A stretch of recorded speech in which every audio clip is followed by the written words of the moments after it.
નગરના ખૂણે એક ઝૂંપડપટ્ટીમાં રહેતો હતો રામલાલ, એક સાદું જીવન જીવનારો માણસ. તેના કપડાં જૂના, ફાટેલા અને ચહેરો ધૂળથી ખરડાયેલો. રામલાલ રોજ મજૂરી કરી પોતાનું ગુજરાન ચલાવતો, પણ તેનું હૃદય શુદ્ધ અને મન નિષ્કપટ હતું. ગામના લોકો તેની ઈમાનદારીની વાતો કરતા, પણ બહારના લોકો તેને ફક્ત ગરીબ ગણી અવગણતા. એક દિવસ રામલાલને ખબર પડી કે તેના દૂરના કાકા, જે વર્ષો પહેલાં વિદેશ ગયા હતા, તેમણે મૃત્યુ પહેલાં રામલાલના નામે બેંકમાં મોટી રકમ જમા કરાવી હતી. કાકાએ એક પત્રમાં લખ્યું હતું, રામલાલ, તું ઈમાનદાર છે, આ પૈસા તારા માટે છે, તેનો સારો ઉપયોગ કરજે. રામલાલને વિશ્વાસ ન આવ્યો, પણ આ પત્રમાં બેંકનું નામ અને ખાતાની વિગતો હતી. રામલાલે નક્કી કર્યું કે તે બેંક જઈને આ વાતની ખરાઈ કરશે. તેણે પોતાના જૂના ચંપલ પહેર્યા, ફાટેલો કુર્તો પહેર્યો અને નગરની સૌથી મોટી બેંક તરફ ચાલવા લાગ્યો. બેંકનું ભવ્ય બિલ્ડિંગ જોઈ તે થોડો ડર્યો, પણ હિંમત રાખી અંદર ગયો. બેંકના કર્મચારીઓ ચળકતા કપડામાં બેઠા હતા. રામલાલ જેવો ગરીબ દેખાતો માણસ જોઈ એક કર્મચારી રાજેશ હસવા લાગ્યો. અરે, આ ઝૂંપડપટ્ટીનો માણસ અહીં શું કરે છે? ભીખ માગવા આવ્યો છે કે શું?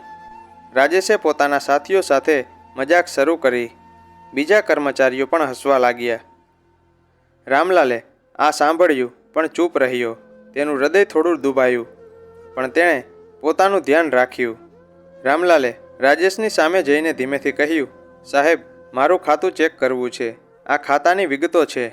તેણે કાકાનો પત્ર અને ખાતાનો નંબર આપ્યો. રાજેશે હજુ પણ મજાકના મૂડમાં પત્ર લીધો અને કોમ્પ્યુટરમાં વિગતો નાખી. પણ જેવું સ્ક્રીન પર ખાતાની રકમ દેખાઈ, રાજેશની આંખો ફાટી ગઈ. ખાતામાં 10 કરોડ રૂપિયા હતા. રાજેશનો ચહેરો ફીકો પડી ગયો. તેના હાથ ધ્રુજવા લાગ્યા. બીજા કર્મચારીઓ પણ આશ્ચર્યમાં પડી ગયા. રાજેશે તરત જ મેનેજરને બોલાવ્યો. મેનેજરે રામલાલને આદરથી બેસાડ્યો અને કહ્યું, સાહેબ, તમારું ખાતું એકદમ સાચું છે. તમે અમારા મહત્ત્વના ગ્રાહક છો.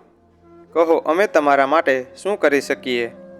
રામલાલે શાંતિથી કહ્યું, મને ફક્ત ખાતું ચેક કરવું હતું. હવે હું જઈશ, પણ એક વાત કહું, દેખાવથી કોઈની કિંમત નક્કી ન કરો. દરેક માણસની અંદર કંઈક ખાસ હોય છે.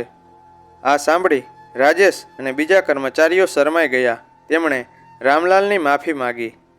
રામલાલે તે પૈસાનો ઉપયોગ ગામમાં શાળા બનાવવા, ગરીબોને મદદ કરવા અને પોતાનું જીવન સુધારવા માટે કર્યો. તેની ઈમાનદારી અને દયાળુ હૃદયની વાત આખા નગરમાં ફેલાઈ. મિત્રો, આ વાર્તા શીખવે છે કે દેખાવ પરથી કોઈનો નિર્ણય ન કરવો જોઈએ. દરેક વ્યક્તિની અંદર એક અનોખી ક્ષમતા હોય છે, અને સાચી સંપત્તિ એ નથી જે બેંકમાં હોય છે, પણ જે હૃદયમાં હોય છે. ઈમાનદારી, દયા અને ધૈર્ય એ સૌથી મોટી દોલત છે.